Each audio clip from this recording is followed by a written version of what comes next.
할렐루야. 시청자 성도 여러분 반갑습니다. 찬양신학 강좌 제2강좌를 시작하겠습니다. 음악 목회. 음악 목회란 음악을 도구로 하여 하나님께 예배하고 또 교회의 본질적인 활동에 참여하는 것입니다. 또한 세상을 향해 복음을 전파하는 것입니다. 우리가 말씀으로도 많은 목회자들이 전파를 하지만, 말씀을 전하지만, 찬양은 더한 은혜가 될 수가 있습니다. 말씀이 플러스가 되는 것입니다. 음악을 도구로 한 목회는 하나님을 예배하기 위한 섬김의 행위이며, 넓은 의미로는 교회를 향한 하나님의 목적을 실현하기 위해 음악을 사용하여 그 목적을 추구하는 과정에서 이루어지는 모든 행위를 말하는 것입니다.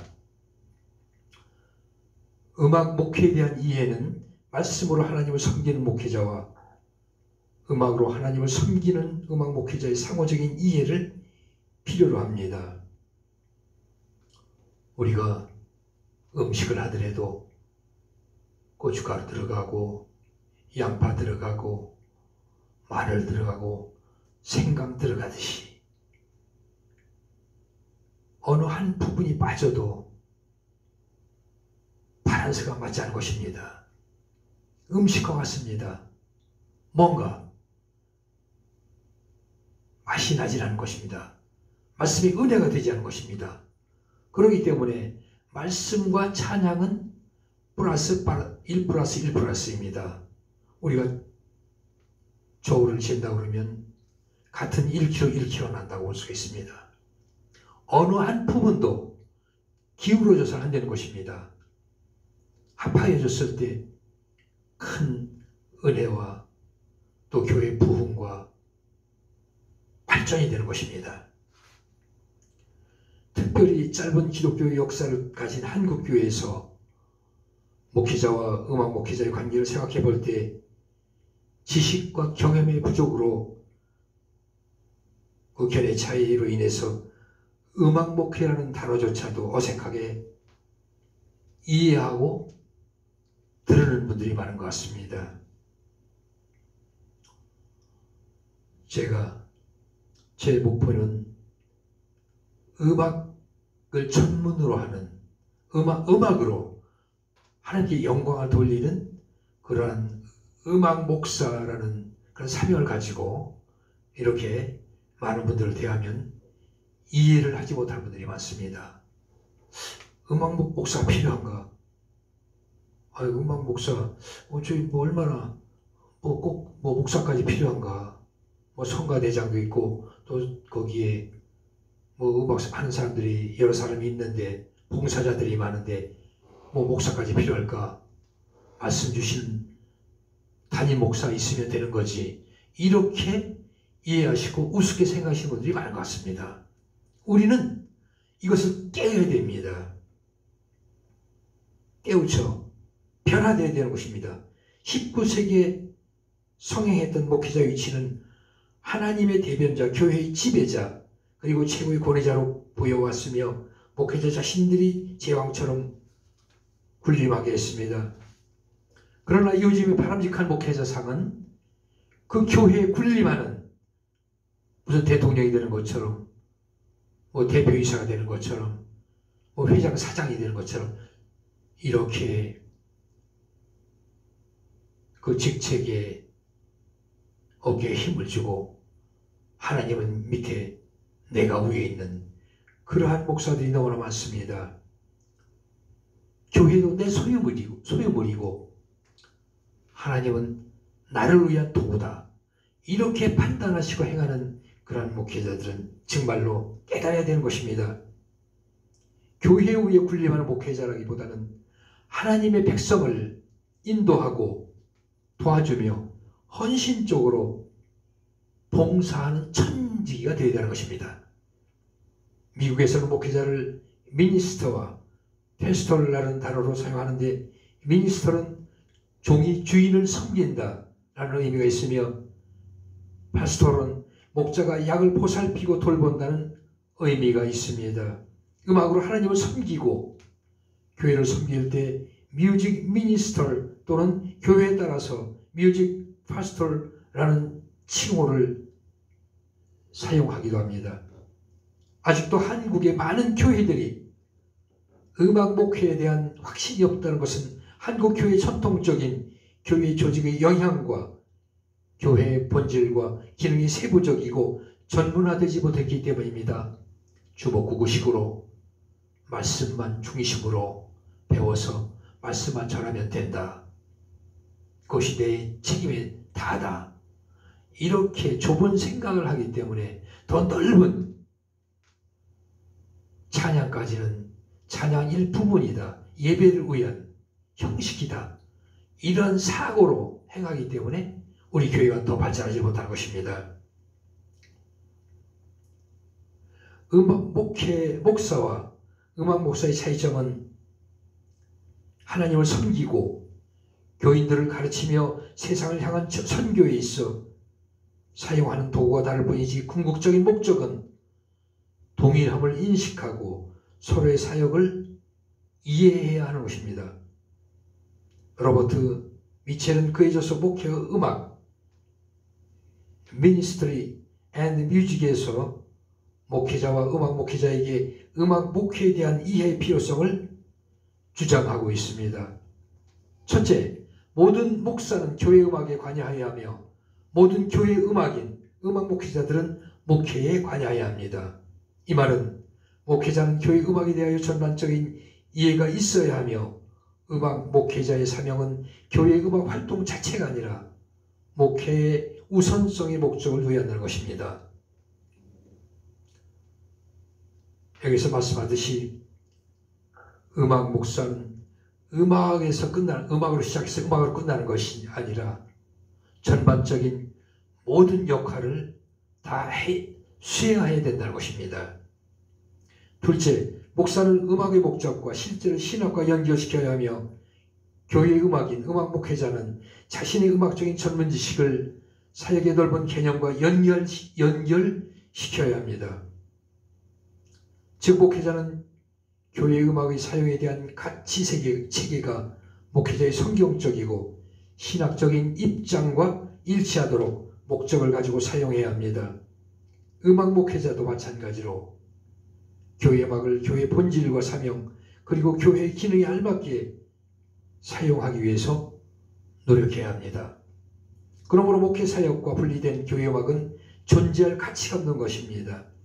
셋째, 목사는 숙련된 음악적 기술을 가질 필요는 없지만 교회의 음악에 영향을 주는 문제들을 알고 있어야 하며 교회 음악인 음악 목회자와 신학의 전문가일 필요는 없지만 예술 형태로서의 음악을 보다 높은 이해의 차원인 복음 사역의 음악으로 시도해야 합니다. 이상에서 할 수 있듯이 한마디로 목회와 교회 음악은 분리될 수 없는 것입니다. 말씀으로 하나님을 섬기는 목회자는 신학적인 전문가여야 하며 목회에 동시 필요한 성경적 또 신학적 지식과 사명을 가져야 합니다. 다시 말해 교회 음악의 전문가는 음악적인 기능만이 아니라 목회, 미니스트리에 관련된 전반적인 지식을 소유한 자를 말하는 것입니다. 음악 목회자는 예배에서의 음악을 위해 예배와 음악, 회중 찬송의 올바른 선택과 인도를 위해 찬송가 학, 성가대 음악의 선택과 지도를 위해 성가 합창 문헌, 교회 음악을 통한 어린이 사역을 위해 어린이 음악 사역, 교회 음악을 통한 청장년 사역을 위해 청장년 음악 사역, 교회의 재반 행정 조직과 관리를 위해 교회 음악 행정, 그리고 목회와 관련된 전반적인 교회의 가치 판단과 철학 등을 위해서 교회의 음악 철학 등의 지식을 필요로 하는 것입니다. 이와 같이 음악 목회자는 균형 있는 교회의 음악에 관한 지식, 음악적 기능, 그리고 신학적인 지식을 갖춰야 합니다. 음악 목회자가 교회 음악에 관한 지식이 없으면 음악 목회에 대한 사역의 범위가 제한될 수밖에 없으며 음악적인 기능이 없으면 실제가 없는 이론가에 불과할 뿐입니다. 또한 음악 목회자에게 성경적, 신학적 지식이 없다면 깊이 있고 확신 있는 목회를 할 수 없으므로 음악 목회자가 아니라 단지 음악인에 불과할 뿐입니다.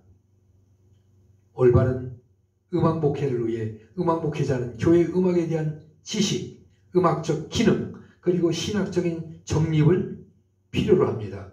음악 목회에서 이 세 가지는 서로 필요 불가분한 관계에 놓여왔기 때문입니다. 그래서 우리 목회자는 앞으로 우리 하나님께서 말씀하시듯이 말씀만 전하는 게 아니라 음악까지도 각자 전문화에서 겸비한 그런 목사가 되어야 한다는 것입니다. 앞으로는 그런 목회가 주를 이루리라고 봅니다. 음악 목회의 성경적 근거, 구약 성경에 나타나는 성전 예배의 특징을 살펴보면 전문화된 음악 목회를 추론해 볼 수 있습니다. 성경에서 보여주는 구체적이고 조직적인 음악 목회는 다윗 시대로부터 시작되었습니다.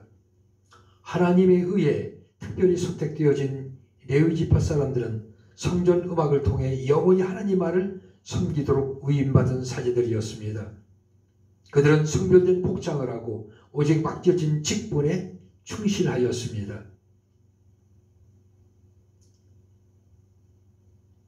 다윗은 그 당시 3대 음악 목회자로 불릴 수 있는 아삽과 헤만 그리고 여두둔에게 음악 목회를 담당하게 하였습니다. 아삽은 법궤가 예루살렘에 들어올 때 제일 먼저 언급된 인물로서 법궤가 있는 성막에서 다른 레위인들과 함께 재금, 심벌들을 연주하며 하나님을 찬양했습니다. 악기, 하나님을 찬양했습니다. 우리가 다윗 시대의 악기를 알고 나가야 할 것 같습니다. 이 시간 먼저 다윗 시대의 악기 종류와 또 악기 기능에 대해서 같이 알아보도록 하겠습니다. 악기의 종류, 현악기,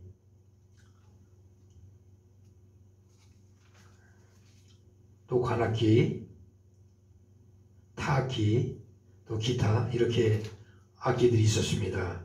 현악기는 수금, 수금은 기타와 형태가 비슷하고 기능도 비슷합니다. 6개에서 8개의 줄이, 현이 구성되어 있고 어떤 경우는 30편까지, 30줄까지도 아주 다양한 그 음악을 내기 위해서 이렇게 구성된 적이 있다고 합니다. 비파와 더불어 찬양과 경배에 아주 필수적인 악기였다고 합니다. 그리고 비파, 현의 수는 불확실하지만 대개 10줄에서 12줄 가닥으로 추정되며 주로 높은 음색을 냈다고 합니다.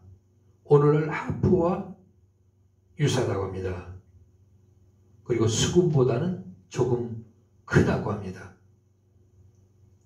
10펀금, 10펀금은 역시 하프의 일종이라고 합니다. 하프에서 약간 변형시킨 그런 악기입니다. 3현금, 3개에서 4개의 현으로 된 삼각형의 악기로서 맑은 음색을 냈다고 합니다. 그 바이올린이 4줄이 아닙니까? 이거 바이올린과 비슷한, 그 바이올린 역시도 고음을 위주로 내거든요. 그래서 아마 바이올린과 비슷한 그런 기능을 갖지 않았나 이렇게 생각이 됩니다.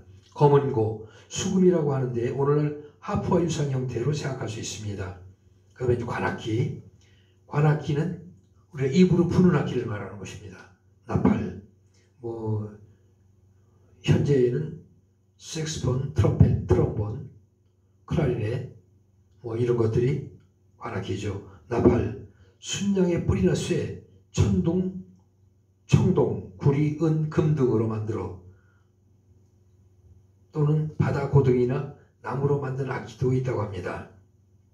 성전 찬양용이나 전쟁 또는 임박한 위험에 대한 경고 또 특정한 메시지를 전할 때 혹은 마지막 심판을 알리는 도구로 염소나 영양의 뿔로 만들어진 구부러진 나팔을 가리키며 이것은 사람들을 모을 때나 긴박한 상황을 알릴 때 혹은 아침과 저녁 제사 드릴 때 사용되었다고 합니다.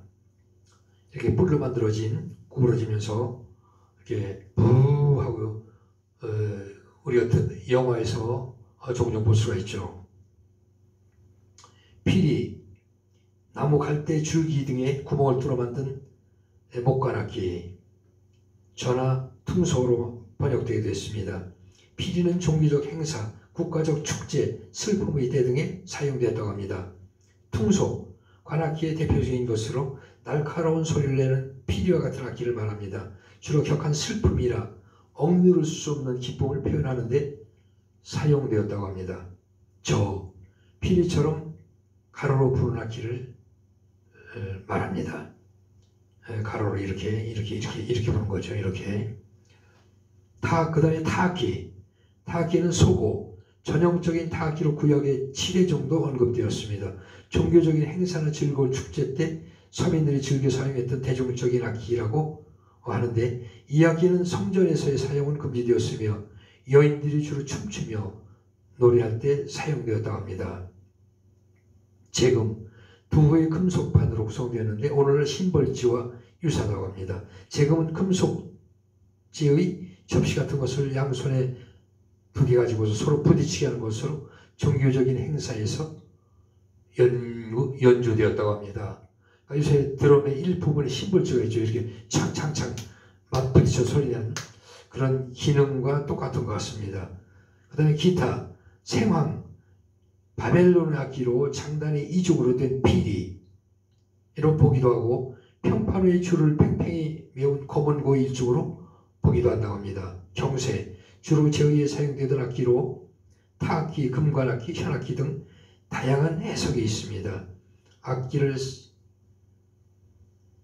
그 다음에 악기를 사용하는데 종교 행사 때, 성전 봉헌식 때, 대관식 때, 6월절 등 각종 절기일 때에 국가적인 또 축제 때, 선지자들이 성령으로 예언할 때, 경건한 자가 여호와를 찬송할 때, 전쟁에서 승리할 때, 왕을 환영할 때, 성곽이 완성된 때, 환송할 때, 잔치 때, 결혼식 때, 장례식 등 슬픔의 때, 공적인 예배 때, 어린 양 앞에서 택함받은 성도들이 천상에서 향락을 즐길 때, 또 우상 숭배할 때 이렇게 악기들을 사용했다고 합니다.